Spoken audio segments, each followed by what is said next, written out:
इस फिल्म की शुरुआत में दिखाया जाता है कि जब गॉड्स यानी देवता जमीन पर राज करती थी, यहाँ की रखवाली करती थी, तभी गॉडेस यानी देवी ने कसम खाई थी कि मैं अपने लोगों का ख्याल रखूंगी, हमेशा उनकी हिफाजत करूंगी। जिस मकसद के लिए वो अपनी ताकत, जिसका नाम कोस्मो था, उसे इस्तेमाल करके कुछ नाइट्स बनाती है, यानी कुछ गार्ड प्रोटेक्टर जो कि लोगों की हिफाजत करेंगे। वो नाइट्स गॉडेस की कोस्मो पावर का इस्तेमाल करके दुश्मनों से लड़ती है और बड़ी आसानी से उन्हें हरा देती है। लेकिन जैसे जैसे वक्त गुजरता गया, इंसानों ने सभी गॉड्स और गॉडेस को भुला दिया और ये बस अफसाना ही बनकर रह गई। यानी कि लोगों ने गॉड्स और गॉडेस को ऐसे बुला दिया जैसे वो कभी थे ही नहीं। लेकिन फिर 18 साल के बाद वही गॉडेस इंसान के रूप में पैदा हुई, उसका दूसरा जन्म हुआ। तभी गोल्डन नाइट ने अपनी जान गंवाकर उस बच्ची की जान बचाई। इसके बाद प्रेजेंट टाइम इन मौजूदा वक्त में हम एक लड़के सिया को देखते हैं जो सड़क पर रहता है, क्योंकि रहने के लिए उसके पास घर भी नहीं है। वो अपनी बड़ी बहन जो कि लापता है उसे याद करता रहता है और हर वक्त उसे ढूंढने की कोशिशों में ही मसरूफ रहता है। अभी जब वो बैठा अपनी बहन की तस्वीर देख रहा था कि तभी यहाँ एक आदमी जो कि रिंग का मालिक था, इन्हें जहाँ लड़ाइयाँ वगैरह लड़ी जाती है, वो आकर सिया को कहता है कि तुम्हारे लड़ने का वक्त आ गया है। इसीलिए सिया रिंग की तरफ जाने लगता है। तब रिंग का मालिक उसे रोककर कहता है कि मेरी बात गौर से सुनो, रिंग में जाकर नाचने मत लग जाना, लड़ना है और खूब लड़ना है। मुझे कोई शिकायत नहीं मिलनी चाहिए, क्योंकि जो तुम्हारे मुकाबले में लड़ने आ रहा है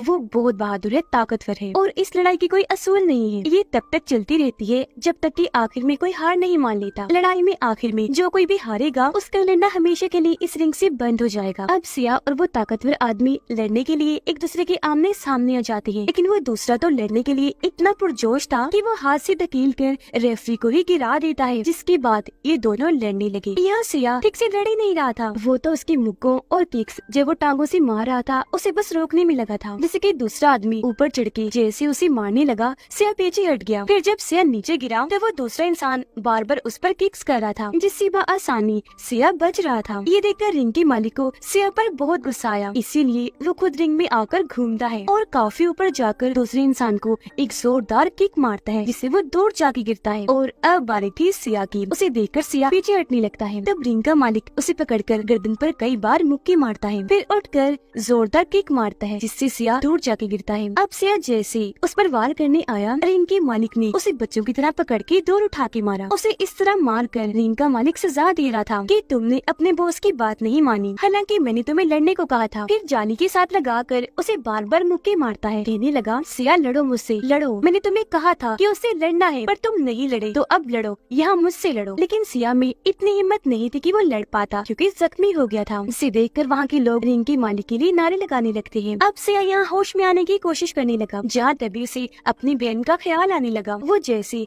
ख्याल से बाहर आया, उसकी हालत अजीब सी हो गई, जिसके साथ ही उसके जिस्म से बहुत सारी कोस्मो पावर बाहर निकलने लगी, जिसकी ताकत इतनी थी कि रिंग का मालिक दूर जाके गिरता है। अब रिंग का मालिक तो दोबारा खड़ा हो जाता है, पर सिया नहीं हो पाता, जिस वजह से रिंग के मालिक को चैंपियन कह दिया जाता है, यानी कि इस लड़ाई को वो जीत गया है। लेकिन तभी सिया उठता है, एक जोरदार किक उसे मारता है, जिससे वो काफी दूर जाके गिरता है। ऐसा करने के बाद वो यहाँ से भाग जाता है। सिया अब जाता है लॉकर रूम में, जहाँ सब लोगों के सामान पड़े थे। वो अपना सामान पैक करके यहाँ से जाने ही वाला था कि तभी एक आदमी उसके पास आकर कहने लगा कि कोई आदमी है जो तुमसे मिलना चाहता है और वो तुम्हारे माजी के बारे में सब कुछ जानता है, तुम्हारी बहन के बारे में भी कि वो गुम हो गई है, उसे ढूंढने में वो तुम्हारी मदद कर सकता है। उधर रिंग का मालिक किसी को कॉल करके बताता है कि यहाँ आज मुझे एक लड़का मिला है जिसके पास कोस्मो पावर है। अब सिया को एक अंधेरी वाली जगह पर ले जाया गया, जहाँ उसे मिलने एक बिजनेसमैन आता है जो वॉरियर यानी योद्धा भी था। वो सिया को एक काफी पुरानी जंग का किस्सा सुनाता है और बताने लगा कि मेरी वाइफ जिसका नाम वेंडर है वो बहुत ताकतवर है और उसके पास बहुत सारे वॉरियर्स भी है, जिनके अंदर भी बहुत सारी ताकतें हैं। वो अब गलत रास्ते पर निकल चुकी है अपने मकसद के लिए, जिस वजह से मैंने उसका साथ छोड़ दिया और अब वो अपने साथियों के साथ मुझसे लड़ने यहाँ आती होगी। और अब तुम्हें ये फैसला करना है कि तुम्हें सही का साथ देना है या गलत का। जिस सुनकर जाहिर है सिया उसका हिस्सा देने के लिए तैयार हो जाता है, पर तभी यहाँ उसकी वाइफ वेंडर के सिपाही तबाही मचाते हुए आ जाते हैं। वो इतने ताकतवर थे कि सच में उन्हें रोकना बहुत मुश्किल था। आते ही वो इनके सिपाहियों को उठा कर मार गिराते हैं।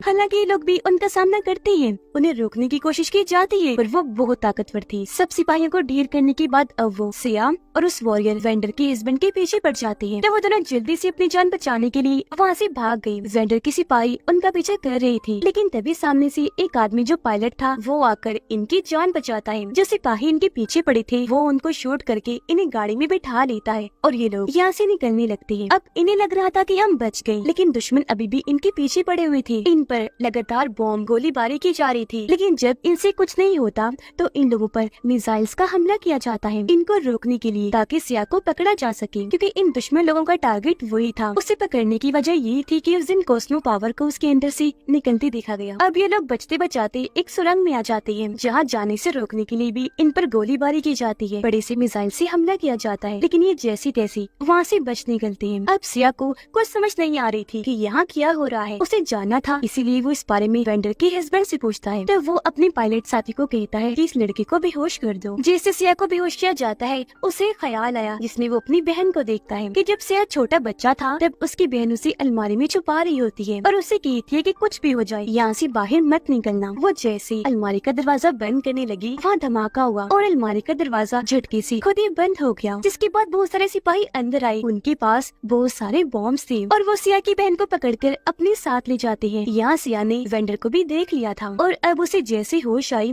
वो खुद को एक प्लेन में पाता है, जहाँ उसके साथ वेंडर का हस्बैंड और पायलट भी था। सिया काफी कंफ्यूज था, उसे कुछ समझ नहीं आ रही थी और वो सच जानना चाहता था। तब वो आदमी अपने बारे में बताने लगा कि मैं एक वॉरियर हूँ, ये तो तुम जान ही गए हो, पर पहले मैं एक बहुत बड़ा बिजनेसमैन हुआ करता था। ये सारी बातें बताते बताते वो उसे काफी पुराने वक्त की चीजें भी दिखाता है और शुरुआत वाली गॉडेस के बारे में बताता है कि उनका दूसरा जन्म इंसानी रूप में हुआ है और अभी तुम्हारी ड्यूटी है, तुम उस गॉडेस का ख्याल रखोगे जो इंसानी रूप में है, क्योंकि तुम बहुत बहादुर हो, तुम्हें अब उसका गार्डियन, उसका प्रोटेक्टर बनना है। इन सब बातों पर सिया को यकीन नहीं आता, इसीलिए वो यहाँ से जाने लगता है। पर जब वो उसकी बहन के बारे में बात करता है तो सिया को रुकना पड़ता है और वॉरियर बताता है कि जैसे कि तुम जान गई हो कि तुम्हारी बहन को मेरी वाइफ और उसके सिपाही अगवा कर ले गए हैं, तो असल में वो तुम्हारे घर इसलिए पहुंची क्योंकि उसे तुम्हारे घर से कॉस्मो सिग्नल मिली थी। तब तुम्हारी बहन तुम्हें अलमारी में इसलिए छुपा रही थी ताकि तुम्हारी जान बच जाए, वेंडर के हाथ तुम न लग जाओ। इसके बाद वो सिया को एक लड़के से मिलवाता है जो उसकी अपनी बेटी थी, जिसका नाम सियाना था। अब सियाना और कोई नहीं बल्कि गॉडेस की दूसरे जन्म का इंसानी रूप है, जो सिया को एक बॉक्स देती है जिसमें एक आर्मर वाला लॉकेट था। आर्मर यानी मेटल का सूट जो ताकतवर मजबूत होता है और पूरे जिस्म को कवर करता है। ये लॉकेट सियाना ने उसे इसलिए दिया था क्योंकि इसके बगैर वो वेंडर के सिपाहियों को हरा नहीं पाएगा। अभी भी इन बातों पर यकीन करना सिया के लिए मुश्किल था, तो वॉरियर कहता है अच्छा चलो पहले खाना खा लेते हैं, जब हमारा दिमाग चलेगा तब हम आगे की डिस्कशन करेंगे। वेंडर अपने खास आदमी के साथ रिंग के मालिक के पास गई और उसे काफी डांटती है कि उस दिन तुम्हारी गलती की वजह से सिया वहाँ से भाग निकला, जरा सा भी तुम दिमाग से काम लेती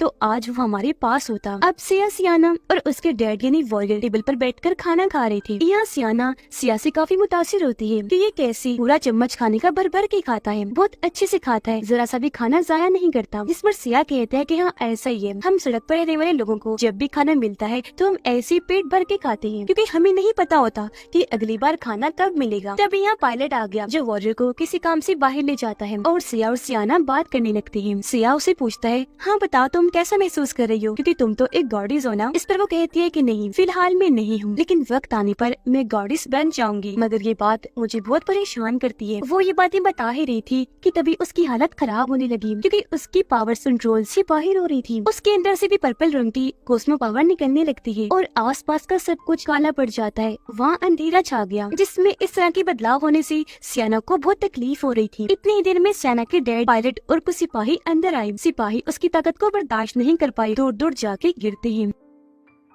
उसकी ऐसी हालत देखकर सिया उसके पास आने की कोशिश करता है, लेकिन वॉरियर उसको पार जाने से मना कर देते हैं, ये कहकर कि नहीं इसके नजदीक मत जाना वरना तुम मारे जाओगे। फिर जैसे सब नॉर्मल हुआ, सियाना नॉर्मल हुई, तो सिया पूछता है कि आखिर सियाना को हुआ क्या था। तब सियाना के डैड बताते हैं कि ये गॉडेस का दूसरा इंसानी रूप है, पर क्योंकि जिस्म इंसान का है तो गॉडेस की कॉस्मो पावर बर्दाश्त करना बहुत मुश्किल है। अब जैसे इस बिल्डिंग में लगी डिवाइस को इस कॉस्मो एनर्जी का पता चलता है, बिल्डिंग खुद को ब्लॉक कर देती है ताकि ये सिग्नल्स बाहर न जाएं और वेंडर को सियाना के बारे में पता न चल जाए। अब सियाना उसे दुखी होते हुए बताती है ऐसा समझ लो मैं यहाँ किसी कैद में हूँ, एक कैदी जैसी जिंदगी गुजार रही हूँ। उधर रिंग का मालिक वेंडर के सिपाही से लड़ता है। वो काफी बहादुरी से एक दूसरे का सामना कर रही थी। अब हालांकि वेंडर के सिपाही ने आर्मर भी पहन रखा था, लेकिन फिर भी रिंग का मालिक उसे लड़ने की कोशिश कर ही रहा था। इससे वेंडर अंदाजा लगा लेती है कि रिंग का मालिक ताकतवर तो है पर इतना नहीं कि वो सिया को हरा सके, इसीलिए वो इस पर अपनी नई टेक्नोलॉजी का आर्मर इस्तेमाल करने का फैसला करती है। उधर सिया और सियाना अकेले में बात करते है और वो उस दिन को याद करने लगती है जब वो छोटी बच्ची थी और कुछ लोग उसे मारने की कोशिश कर रहे थे। तब गोल्डन नाइट ने अपनी जान पर खेलकर उसकी जान बचाई। आगे सियाना बताती है कि जैसा कि मैं गॉडेस का दूसरा जन्म हूँ, तो जाहिर है वेंडर और उनके हस्बैंड की असली बेटी नहीं हूँ। उन्होंने तो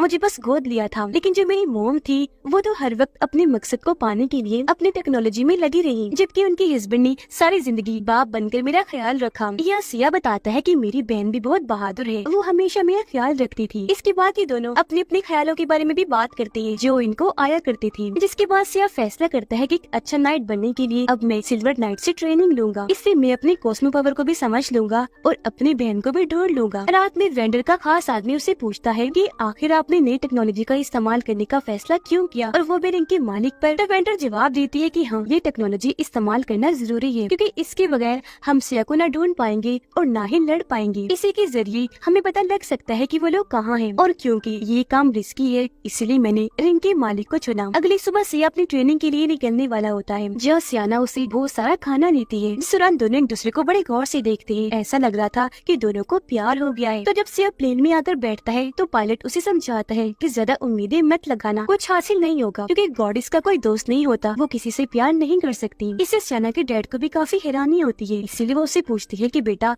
तुमने उसे खाना क्यों दिया। इस पर वो जवाब देती है कि हो सकता है ये उसका आखिरी खाना हो, क्योंकि वो सिल्वर नाइट से ट्रेनिंग लेने जा रहा है जो इतना आसान नहीं है, ये ट्रेनिंग जानलेवा भी हो सकती है। अब जब वो दोनों अपनी मंजिल पर पहुंची तो सिया पायलट से पूछता है कि अब मुझे आगे कहाँ जाना है। इस पर इशारे से पायलट समझाता है कि तुम्हें इस चट्टान के ऊपर जाना है। जिसके बाद सिया चट्टान के ऊपर चढ़ना शुरू कर देता है। हालांकि इस बीच तूफान भी आ गया। वो जैसे तैसे ऊपर चढ़ता गया और आखिरकार ऊपर आकर उसे एक सिल्वर नाइट मिल ही जाती है। यह सिया उसे अपने बारे में बताने लगता है कि मैं भी एक नाइट ही हूँ, लेकिन अभी इतना ट्रेन नहीं बल्कि ट्रेनिंग लेने आया हूँ। सिल्वर नाइट उसे कहती है कि अगर तुम एक नाइट हो तो तुम्हें ये पता होना चाहिए कि तुम्हें सबसे पहले क्या करना है। गॉडेस की हिफाजत जो इंसानी रूप में है, इन्हें सियाना की। सुनकर सिया कंफ्यूज हो गया क्योंकि वो यहाँ ट्रेनिंग इसलिए लेने आया था ताकि बहादुर नाइट बनकर अपनी बहन को ढूंढ सके, इसलिए नहीं कि गॉडेस की हिफाजत करे। जिस पर सिल्वर नाइट उसे ट्रेन करने से मना कर देती है। सिया ये देखकर उसे कहता है अच्छा सॉरी, गलती हो गई, ठीक है मैं कोशिश करूंगा, तो आप एक मौका और दे दीजिए। इस पर सिल्वर नाइट उसके सामने छोटा सा पत्थर रख के उसे तोड़ने का कहती है। यह सिया अपना मौका बनाकर वो पत्थर तोड़ने की कोशिश करता है, पर पत्थर टूटना तो दूर की बात उसके अपने ही हाथ पर चोट लग जाती है, जो देखकर सिल्वर नाइट कहती है कि हमारे आसपास जितनी भी चीजें हैं एक ऐसी खास चीज से बनी है कि नाइट्स अगर चाहें तो एक बार में उस चीज को खत्म कर दे और उसे राख बनाकर उड़ा दे। अब वो सिया को कहती है कि अपने अंदर फोकस करो, ध्यान लगाओ और तुम्हारी जो पावर है यानी कॉस्मो पावर उसे महसूस करो। पर इस दौरान सिया को ख्याल आने लगे जिसमें उसकी बहन की यादें उसे ऐसा करने से रोक रही थी, लेकिन फिर भी वो फोकस करके ही रखता है, जो देखकर सिल्वर नाइट उसे आगे भी ट्रेनिंग देने के लिए मान जाती है। उधर वेंडर की बिल्डिंग में उसने अपनी नई टेक्नोलॉजी रिंग के मालिक पर इस्तेमाल कर ही ली थी और आज उसका रिजल्ट उनके सामने आ चुका था। उसके जिस्म को रोबोट की तरह मजबूत मशीन जैसा बना दिया था, पूरा जिस्म आर्मर से कवर था। अपना ही नया जिस्म पाकर रिंग का मालिक बहुत खुश था। अपनी ताकत आजमाने के लिए वो सिपाहियों से लड़ने लगा। जी हाँ, वो सिपाहियों को तो आराम से हरा पा रहा था, लेकिन जब उसने अपनी ताकत वेंडर पर आजमाना चाहिए तो वो कुछ भी नहीं था उसके सामने। ट्रेनिंग में सिया लड़ने की बहुत कोशिश करता है, पर सिल्वर नाइट उसे बड़ी आसानी से बार बार हराती रहती है। वो एक भी बार खुद पर चलने नहीं देती, सिया को उठाकर दूर दूर फेंक के मारती है, यहाँ तक कि वो उसे लड़ती लड़ती हवा में भी ले गई और अपनी ताकत से सारे पत्थरों को हवा में उठाकर वहाँ ही रोक देती है। फिर सिया को नीचे लाकर समझाती है कि कॉस्मो पावर ही तुम्हारी ताकत है, जिससे तुम्हें बाहर आने देना होगा, और अगर तुम दुनिया में जिंदा रहना चाहते हो और आगे चलकर जंग भी लड़ना चाहते हो तो तुम्हें अपनी ताकत को पहचान कर जंग में इस्तेमाल करना होगा। सियाना एक सपना देखती है कि उसके अंदर से बहुत सारी कॉस्मो पावर बाहर निकल रही है, जो उसके कंट्रोल से इतनी बाहर हो गई है कि उसकी वजह से दुनिया तबाह होने लगी है। इस सपने से वो बहुत डर गई, जोर जोर से चिल्लाने लगती है। तब उसके डैड जल्दी से आकर उसे संभालती है और उससे पूछने लगी कि क्या हुआ बेटा। इस पर वो बताती है कि डैड, मैंने बहुत बुरा सपना देखा, इसमें पूरी दुनिया जल रही है, तबाह हो रही है, और ये करने वाला और कोई नहीं बल्कि गॉडेस थी। उधर सिया पर सिल्वर नाइट की बात असर कर गई थी और अब वो बहुत बहादुरी से लड़ रहा था। दिन ब दिन उसकी ट्रेनिंग बेहतर होती जा रही थी। इस दौरान उसे बार बार उसकी बहन का ख्याल भी आता है, जो उसे यही कहती है कि मेरे भाई, मैं हमेशा तुम्हारे साथ हूँ और हर अच्छे बुरे वक्त में मैं तुम्हारी हिफाजत करूंगी। रात को जब दोनों बातें कर रही थी तो सिल्वर नाइट सिया को कहती है कि मैं जानती हूँ तुम्हारा माजी बहुत तकलीफ दे है, दर्दनाक गुजरा, पर फिलहाल तुम्हें उसे भूलना होगा और जो आने वाला तुम्हारा वक्त है उसके लिए तैयार रहो। अगली सुबह दोबारा से ट्रेनिंग शुरू हुई, जहाँ सिया बहुत अच्छे से अपनी परफॉर्मेंस दिखा रहा था। दिन ब दिन उसके अंदर बहुत ज्यादा बेहतरी आ गई थी और फिर आखिरकार वो वक्त आ ही जाता है जब वो सिल्वर नाइट को बड़ी आसानी से हरा देता है, क्योंकि उसने जैसे मुक्का मारा वो दूर जाके गिरती है, जिससे सिया को बहुत खुशी मिलती है। जिसके बाद वो पत्थर को भी एक ही झटके में बआसानी तोड़ देता है। अब हर रोज वो इतनी मेहनत करता है कि आखिरकार अपनी कॉस्मो पावर पर कंट्रोल हासिल कर ही लेता है। ऐसा होते ही वो अपने से भी बड़ा पत्थर सामने रख के जोरदार उस पर मुक्का मारता है, जिससे वो पत्थर भी झट से टूटकर खाक बन के उड़ जाता है। इसी के साथ उसका लॉकेट हवा में उड़कर बड़ा होना शुरू हो गया। वो फैलते फैलते बहुत बड़े साइज का बन जाता है और अब वो एक छोटी सी लॉकेट से बहुत बड़ा आर्मर बन गया था और सिया के जिस्म पर धीरे धीरे आने लगता है। इस दौरान कॉस्मो पावर भी उसके जिस्म से निकलने लगती है और अब यहाँ आखिरकार वो बहादुर सही मानों में नाइट बन ही जाता है। तभी अचानक उसके सर में जोरदार दर्द हुआ, जिसके साथ ही उसे ख्याल आने लगा। इसमें वो देखता है कि जब वेंडर ने मेरी बहन को अगवा किया उस वक्त वहाँ वेंडर के हस्बैंड यानी सियाना के डैड भी थे, जिससे वो समझ गया कि मेरी बहन की अगवा होने में वेंडर के हस्बैंड का भी हाथ है। इस वजह से उसे बहुत गुस्सा आने लगा, इसीलिए वो उनके घर जाने लगा ताकि जवाब पा सके कि आखिर उन्होंने ऐसा क्यों किया। वो जैसे अंदर गया, पायलट और पूरी आर्मी उसे रोकने की कोशिश में लग जाती है, पर तभी यहाँ सियाना आई जो उसका हाथ पकड़ के बाहर लाती है और बाइक पर बिठाकर कहीं दूर ले जाती है और वहाँ जाकर उसे बताती है कि आखिर हुआ क्या था। वो कहती है कि डैड ने जो भी किया वो तुम्हारी बहन की भलाई के लिए ही किया, क्योंकि उस वक्त तुम्हारी बहन बच्ची थी और वो अपनी कॉस्मो पावर को कंट्रोल नहीं कर पाती थी। फिर वो बताती है कि जब मैं बच्ची थी तो मेरे अंदर पावर्स एकदम फट के बाहर निकली, जिससे मेरी मोम वेंडर का एक हाथ तबाह हो गया। तब मेरे डैड ने गोल्डन आर्मर की टेक्नोलॉजी को इस्तेमाल करके उनके हाथ को ठीक किया, पर उसका एक बुरा असर हुआ। मेरी मोम को तब से ही जिंदा रहने के लिए कॉस्मो पावर की जरूरत पड़ती है, इसीलिए वो ऐसे बच्चों को तलाश करती है जिनके अंदर कॉस्मो ताकत पाई जाती है। मोम ने तुम्हारी बहन को अगवा कर तो लिया, लेकिन बाद में उन्हें पता चला कि असल में कॉस्मो पावर उसमें नहीं बल्कि तुम में ही है, तो तब से वो तुम्हारा पीछा भी कर रही है।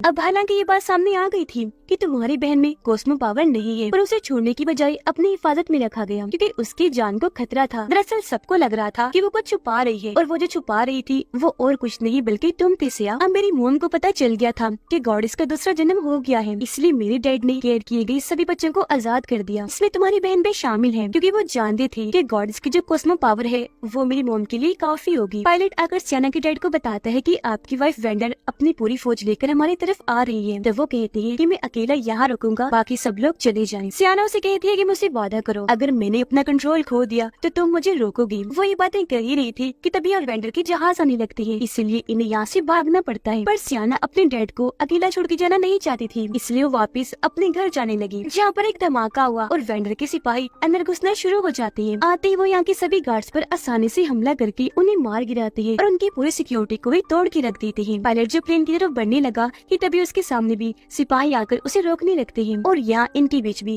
खतरनाक लड़ाई होने लगती है। वेंडर यहाँ आकर अपने हस्बैंड से मिलती है और जब भी दोनों अपने माजी के बारे में बात कर रहे थे कि तभी यहाँ सिया और सियाना आ जाते हैं। अब रिंग का मालिक जो रोबोटिक था वो आकर वेंडर के हस्बैंड से लड़ने लगता है। हालांकि वो भी उसका सामना करती है, लेकिन क्योंकि वो बहुत ताकतवर था इसलिए बड़ी आसानी से उन्हें हरा देता है। वो भाग कर आया हमला करने के लिए, पकड़कर बार बार दीवार पर देखकर मारता है, इससे वो वहीं गिरकर बेहोश हो जाती है। बाहर भी सिया और वेंडर के सिपाहियों के बीच लड़ाई छिड़ जाती है, जहाँ वो इन पर भारी वार कर रहा था। हवा में उठकर वो उनको जोरदार किक्स करता है, इससे वो वहीं ढेर हो जाती है। इतनी देर में रिंग का मालिक वहाँ आ जाता है सिया से लड़ने के लिए। इसे देखकर वो भी अपना आर्मर एक्टिवेट करने की कोशिश करता है ताकि आर्मर उसके जिस्म पर भी चढ़ जाए, लेकिन किसी वजह से फिलहाल वो एक्टिवेट नहीं हो पाता। पर फौरन आकर रिंग का मालिक उसे लड़ने लगता है। हालांकि सिया बगैर आर्मर की उसे लड़ने की कोशिश करता है, पर ज्यादा देर तक उसके सामने टिक नहीं पाता। पायलट भी सभी सिपाहियों को हराकर अपने प्लेन में आकर बैठ जाता है और फौरन यहाँ से निकल जाता है। वेंडर के हस्बैंड अपनी वाइफ को रोकने के लिए वहाँ बहुत सारे धमाके करती है, लेकिन कोई फायदा नहीं होता। यहाँ वहाँ हर तरफ तबाही तो मची, पर वेंडर को कुछ नहीं हुआ। जाहिर सी बात है वो बहुत ताकतवर थी। सिया भी दूर जाके गिरता है क्योंकि वो रिंग के मालिक से हार चुका था। अब जहाँ वेंडर के हस्बैंड ने धमाका किया था वहाँ बॉम्ब की वजह से उनकी मौत हो जाती है, जबकि सियाना को पकड़कर वो लोग अपने साथ ले जाते हैं। वेंडर जो कि उसकी मॉम थी उसे अपनी बिल्डिंग में ले आती है, पर जब सियाना को ये पता चलता है कि मेरे डैड मारे गए तो वो बहुत दुखी होकर रोने लगती है। वेंडर उसे वहाँ एक जगह ऊपर लिटा देती है ताकि सियाना को खत्म किया जा सके। अब वेंडर इस बात से दुखी थी कि मैं अपनी ही बेटी को मारने जा रही हूँ, पर ऐसा करना जरूरी था इंसानियत को बचाने के लिए। इसीलिए वो अपने खास आदमी को कहती है कि फौरन प्रोसेस शुरू करो। अब जब सिया को होश आई तो वो आसपास देखने लगता है, पर यहाँ सियाना को ना पाकर वो काफी उदास हो गया। उसे बुरा लग रहा था कि उसकी हिफाजत मेरी जिम्मेदारी थी जो मैं पूरी नहीं कर सका। तभी उसे सिल्वर नाइट का ख्याल आया जो उसे समझाती है कि तुम्हें असल में किस किस का ख्याल रखना है। तब फोकस करने पर उसे अपना बचपन दिखा और वो फैसला करता है कि अब मैं अपनी और सियाना की हिफाजत करूंगा, जिसके बाद अपनी बहन की भी जब वो मिल जाएगी। अब वो ख्याल से वापस आकर पायलट के साथ सियाना को बचाने के लिए निकल जाता है। फिर जैसे ये उनकी बिल्डिंग के पास पहुँचे उन्हें इनकी आने का पता चल जाता है और वो इन पर गोलियां बरसाने लगती है, जिससे इनका प्लेन कंट्रोल से बाहर हो गया। तो जाहिर है अब इन्हें कूदना पड़ना था, पर कूदने से पहले सिया अपना आर्मर एक्टिवेट करने में कामयाब हो जाता है, जिससे वो बआसानी जमीन पर उतर जाता है और उसके जिस्म पर कवर यानी आर्मर आ चुका था।